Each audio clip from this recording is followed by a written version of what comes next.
আচ্ছা, আউযুবিল্লাহি মিনাশ শাইতানির রাজিম। বিসমিল্লাহির রহমানির রহিম। রাব্বি ইশরাহ লি সাদরি ওয়া ইয়াসসির লি আমরি ওয়াহলুল উকদাতাম মিন লিসানি ইয়াফকাহু কওলি। আপুরা, আমরা করেছি, হ্যাঁ, মানে অডিয়েন্সের অবস্থাটা বলেছি, হ্যাঁ, গত পর্বে, যে যখন মানে রাসূল সাল্লাল্লাহু আলাইহি ওয়াসাল্লামের লাইফের যে মক্কা থেকে উনি যখন মদিনায় মাইগ্রেট করলেন সে সময় অডিয়েন্সের নেচারটা চেঞ্জ হয়ে গেল। হ্যাঁ, এটা গত পর্বে বলেছি। তো এখন এখানে একটা জিনিস মাথায় রাখবেন যে রাসূল সাল্লাল্লাহু আলাইহি সাল্লাম যে মদিনায় হয়েছিলেন, মানে মদিনার মানুষজন যে ওনাকে অ্যাকসেপ্ট করেছিল, সেই মানে অ্যাকসেপ্ট করেছিল সেই কি বলে, মানে সেটার রিজনটা কিন্তু এটা ছিল যে মদিনার মানুষজন ইহুদিদের সাথে ওদের ইন্টারাকশনের কারণে এই রিসালাত, এই নবুয়ত, এগুলার কনসেপ্টের সাথে পরিচিত ছিল। শুধু তাই নয়, এমন কথাও আছে যে মানে মদিনার ইহুদিরা আসলে জানতো যে এরকম একটা এরিয়া থেকে, এরকম একটা জিওগ্রাফি থেকে লাস্ট প্রফেটটা আসবে, সেজন্য তারা আসলে এখানে এসে বসতি করছিল। সো এইটা যদি ফুললি ঠিক নাও হয়, এইটা একদম মানে ক্রিস্টাল ক্লিয়ার যে ওরা জানতো যে আরেকজন প্রফেট আসবে, শেষ প্রফেট আসবে, এবং সে আসার একদম টাইম হয়ে গেছে। সো যারা সালমান আল ফার্সির কাহিনীটা জানেন না, তারা কোথাও একটু ইন্টারনেটে খুব সুন্দর করে অনেকগুলা লেকচার অ্যাভেলেবল, সালমান আল ফার্সির কাহিনীটা শুনে নেবেন। রাসূল সাল্লাল্লাহু আলাইহি সাল্লামের একজন সাহাবী যে হচ্ছে সত্যের খোঁজে সেই পার্সিয়া থেকে আসছিল। সালমান আল ফার্সির লাইফটা মানে একটা অসাধারণ মিরাকলের লাইফ। তো এক ঘন্টার হয়তো বা লেকচারের মধ্যে আপনারা ইয়াসির কাদিরের পাবেন, ওমর সুলাইমানের পাবেন, যার আপনারা একটু শুনে নিয়েন। তো মানে সালমান আল ফার্সির লাইফের হিস্ট্রিটা থেকেও বোঝা যায় যে এটা খুব একটা কমন নলেজ ছিল যে লাস্ট প্রফেট আসার টাইম হয়ে গেছে। এবং আরেকটা ব্যাপার হচ্ছে যে যাদের সিরা নিয়ে একটু নলেজ আছে, আপনারা জানেন যে আরব গোত্র দুইটা ছিল মদিনার, যে আউস এবং খাজরাজ, আর বনু কাইনুকা, বনু নাদির, বনু কুরাইজা, এই তিনটা ছিল হচ্ছে ইহুদি গোত্র। এখন জাস্ট ইন কেস আপনি যদি এই ঘর মানে এই রিলেটেড জিনিস পড়তে চান, তাহলে আমার ওয়েবসাইট থেকে সূরা হাশরের সিরিজটা পড়তে পারেন। তো যাই হোক, মানে আমি জাস্ট আপনাদেরকে রিসোর্স গুলো জানিয়ে রাখছি, সো দ্যাট সব মানে রামাদানে তো আর সব করা সম্ভব না, বাট রামাদানের সাথে মানে কোরআনের সাথে আমাদের এই মানে চর্চাটা, সম্পর্কটা যেন জারি থাকে। তো যাই হোক, তো আমরা যদি মানে জানি যে মানে আউস মানে মদিনায় মানে দুইটা বিগ ফ্যাক্টর কাজ করছে যে ওরা রাসূল সাল্লাল্লাহু আলাইহি সাল্লামকে এত উইলিংলি অ্যাকসেপ্ট করছে। একটা বিগ ফ্যাক্টর হচ্ছে যে ওরা জানতো, যেটা বললাম, যে নবুয়তের কনসেপ্ট, রিসালাতের কনসেপ্ট, মদিনার সাথে ইহুদিদের সাথে ইন্টারাকশনের কারণে। দ্বিতীয়ত হচ্ছে যে বছরের পর ফর ডিকেডস মদিনাতে হচ্ছে গৃহযুদ্ধ চলতেছিল আউস এবং খাজরাজের মধ্যে, এবং তারা হচ্ছে একদম নতুন জেনারেশন, এটাতে একদম ফেড আপ হয়ে গেছিল। They were like, we are fighting. কেন ফাইট করতেছে আমরা সেটাও জানি না। তো সেই কারণে ওরা মানে ওরা মানে একটা শান্তি বা পিস, একটা পরিবর্তন চাচ্ছিল। তো সেজন্য ওরা রাসূল সাল্লাল্লাহু আলাইহি ওয়াসাল্লামকে মেনে নিছে। এখন যখন এই ফাইটিং হইতো আওস এবং খাজরাজদের মধ্যে, তখন দেখা যেত যে মদিনার ইহুদি গোত্ররা এক এক সময় এক এক মানে দলের সাথে ওদের মিত্রতা হইতো। মানে ওরা সবসময় যুদ্ধ উস্কায় দিত। খুবই ইন্টারেস্টিং। আপনার ইহুদিদের স্বভাব কিন্তু সেম।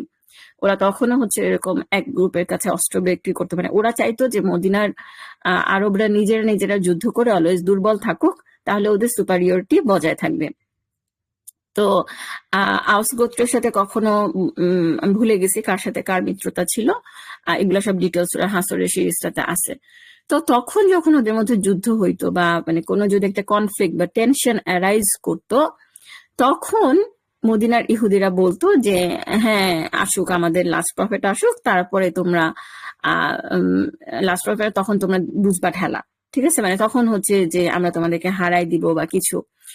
এই জিনিসটা কিন্তু একদম কোরআন সূরা বাকারাতে মেনশন করতেছে, সম্ভবত 90 আয়াত নাম্বার 90 তে, যে ইয়াস্তাফতিহুন মিন ক্বাবলু ইয়াস্তাফতিহুনা আলাল্লাযিনা কাফারু। ঠিক আছে, সো ইয়াস্তাফতিহুনা এই শব্দটা ব্যবহার করতেছে। আর যেটা বললাম যে এখন আমি পড়তে গিয়ে এখন এই জিনিসগুলোর প্রতি আমার নজর আসছে, আগে এত সূক্ষ্ম বিষয়ে ব্যাপারে নজর ছিল না। তো যাই হোক, তো তখন তারা হচ্ছে মানে কোরআন আবার সেটা রেফারেন্স টানতেছে যে হ্যাঁ, তোমরাই তো এরকম বলতা যে মানে আমাদের কাছে এরকম প্রফেট আসবে, তখন এরকম এরকম হবে, এগুলা নিয়ে বোস্টিং করতা যে আমরা তখন তোমাদেরকে হারাই দিব। কাইন্ড অফ কিন্তু সিমিলার মেন্টালিটি। আমাদের কাছে মনে হয় যে গাজওয়ায়ে হিন্দ হবে, আমাদের কাছে মনে হয় ইমাম মাহদি আসবে, এমুক আসবে, একটা ফিগার এসে আমাদের সব প্রবলেম সলভ করে দিবে, দ্য সেম মেন্টালিটি। আচ্ছা, সো এখন যেটা বলতেছিলাম সেটা হচ্ছে যে এটা এটা তো গেল। হ্যাঁ, মানে কেন মদিনার ইহুদিরা করছিল এটা আমি একটু বলে নিলাম, আমার একটু ট্যানজেন্টে চলে যাওয়ার একটা বাজে অভ্যাস আছে।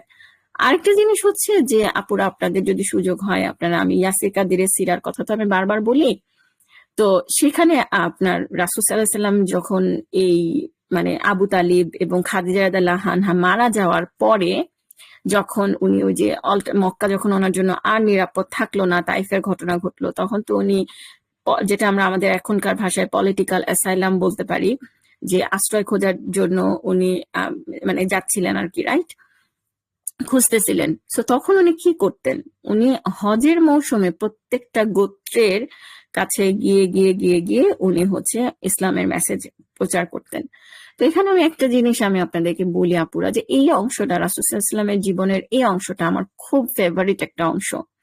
যে আমরা দেখবো যে আমরা সার্চ প্রসেসে খুব এক্সস্টেড হয়ে যাই, বিয়ের সময়ে সার্চ, চাকরির সময়ে সার্চ, যে কোনো একটা জিনিস, হ্যাঁ, আমাদের কাছে মনে হয় যে এটা কেন রেডিমেড হচ্ছে না।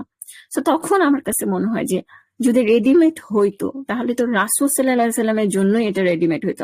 আল্লাহ সুবহানাহু ওয়া তাআলা জাস্ট ওনাকে একটা দুইটা গোত্র রিফিউজ করলো, তারপর উনি সরাসরি মদিনার ওদের কাছে পাঠাইলেই পারতেন, তা না।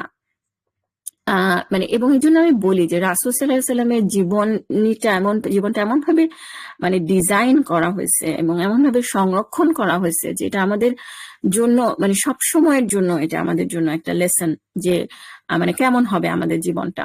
তো রাসূল সাল্লাল্লাহু আলাইহি সাল্লামের মানে মানে এবং তখন খুব ইন্টারেস্টিং এই সময়ের বর্ণনাগুলো যদি পড়েন, যে উনি এক একটা গোত্রের কাছে যাইতো, দাওয়াত দিত, ওখানকার ইয়াংদেরকে উনি কনভিন্স করে ফেলতো, ওল্ডরা কনভিন্স হবে হবে ভাবতেছে, তারপর উনি বের হয়ে আসতো দাওয়াত দিয়ে। রাসূল ইসলাম অবশ্যই তাদেরকে চিন্তা করার সময় দিতেন। তখন আবু জাহাল ঢুকতো, আবু জাহাল ঢুকে ওদেরকে আবার বড়দেরকে এমন ভাবে করে মানে হচ্ছে করে দিত, আবার ওদের মাইন্ড চেঞ্জ করে দিত, ওরা আর রাসূল ইসলামকে আশ্রয় দিতে বা ওনাকে হেল্প করতে চাইতো না। তো আমাদের এখন মনে হয় না যে জায়নেস্ট মিডিয়া ওরা সবকিছু কন্ট্রোল করতেছে, আমাদের ন্যারেটিভ চেঞ্জ করে দিচ্ছে, আমাদের জিনিস ব্লক করে দিচ্ছে। অথচ দেখেন মানে এই জিনিসটা কিন্তু রাসূল সাল্লাল্লাহু আলাইহি ওয়াসাল্লামের সাথেও হয়েছে, যে উনি একটা দিকে দাওয়াত দিচ্ছেন, আরেক দিক থেকে সেটা আবার মানে আরেক দিক মানে ধরেন মানে ফুটা বালতির মতন একদিক থেকে পানি ভরছেন, আরেক দিক থেকে বের হয়ে গেছে। এটা খোদ রাসূল সাল্লাল্লাহু আলাইহি ওয়াসাল্লামের সাথে হয়েছে।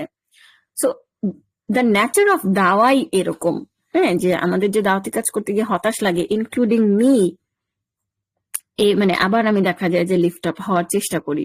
আচ্ছা, আবার আমি একটু ট্যানজেন্টে চলে গেলাম, সরি, কিন্তু আমি যেটা বলতেছি সেটা হচ্ছে যে তাহলে দেখেন যে রাসূল সাল্লাল্লাহু আলাইহি ওয়াসাল্লাম যখন মদিনায় গেলেন, এখন ওনার একটা মানে আমি এখন বিভিন্ন অডিয়েন্সের সাইকোলজি গুলা বলতেছি। প্রথম চিন্তা করেন যে মদিনার যারা ইহুদি তাদের সাইকোলজি। মদিনার ইহুদিরা কি চিন্তা করছে?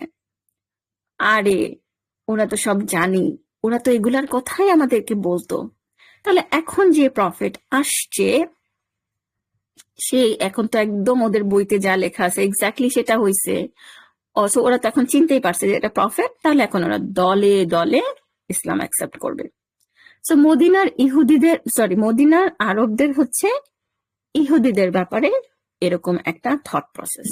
আচ্ছা, মক্কার যারা কুরাইশ তারা আবার মানে তারা তো আবার এখন মদিনাতে মাইগ্রেট করছে। সো এদেরও চিন্তা হচ্ছে যে হ্যাঁ, মানে মানে মুসলিমদের কথা বলতেছি, হচ্ছে এদের চিন্তা হচ্ছে যে এদের চিন্তা হচ্ছে যে মানে এটা তো একটা মানে এখন ইনশাআল্লাহ মদিনাতে আমাদের লাইফটা সহজ হবে। কেন সহজ হবে? দুইটা কারণ। একটা হচ্ছে যে আমরা একটা মানে অনুকূল পরিবেশ পাবো ইসলাম পালন করার জন্য, কারণ আপনারা জানেন যে মক্কায় কি পরিমাণ কঠিন। আরেকটা হচ্ছে মক্কার কুরাইশদেরকে যে এই নবুয়তের কনসেপ্ট, রিসালাতের কনসেপ্ট বোঝানো এত কঠিন। এখন মদিনায় তো আমাদের হচ্ছে মানে আমাদের মানে নেইবার হচ্ছে ইহুদিরা। সো মক্কার যারা মুসলিম ছিল মুহাজির, মানে আমি বলতেছি যে মুমিনদের যে দুইটা ক্যাটাগরি, আনসার এবং মুহাজির, তাদের প্রত্যেকেরই সাইকোলজিটা হচ্ছে যে আমি এখন আমাদের মানে আমাদের এখন দাওয়াতি কাজ অনেক সহজ হবে, কারণ আমাদের অডিয়েন্স হচ্ছে এখন মেইনলি আহলে কিতাব, বা মানে আহলে কিতাব তো না, মানে ইহুদিরা। কারণ খ্রিস্টানদের সাথে রাসূল সাল্লাল্লাহু আলাইহি ওয়াসাল্লাম ইন্টারাকশন আরো অনেক পরে হয়েছে, কিন্তু মানে মেইনলি হচ্ছে ইহুদিদের সাথে। এটা গেল একটা। আরেকটা হচ্ছে যে মানে তখন এই সাইকোলজি নিয়ে তারা যখন ডিল করতে ধরলো দাওয়াতি কাজ করা, বা তখন তাদের লাইফে একটা নতুন চ্যালেঞ্জের সম্মুখীন হলো। নতুন চ্যালেঞ্জের সম্মুখীনটা কি, সেটা হচ্ছে ওরা এবার মানে আগে কি ছিল, বাইনারি, মুমিন এবং কাফির। এবার তারা একটা থার্ড ক্যাটাগরির মানুষের সাথে পরিচিত হলো, একটা থার্ড টাইপ অফ অডিয়েন্সের সাথে। আপুরা, আপনারা কি আন্দাজ করতে পারতেছেন যে আমি কাদের কথা বলতেছি? ইয়েস, মুনাফিক। এইটা তাদের ধারণার মধ্যে ছিল না। কেন তাদের ধারণার মধ্যে ছিল না? কারণ হচ্ছে যে মক্কার লাইফে ইসলাম পালন করা এত এত কঠিন ছিল যে মানে এটা মানে এখানে মানে মুনাফিক হওয়ার কোনো প্রশ্নই ওঠে না।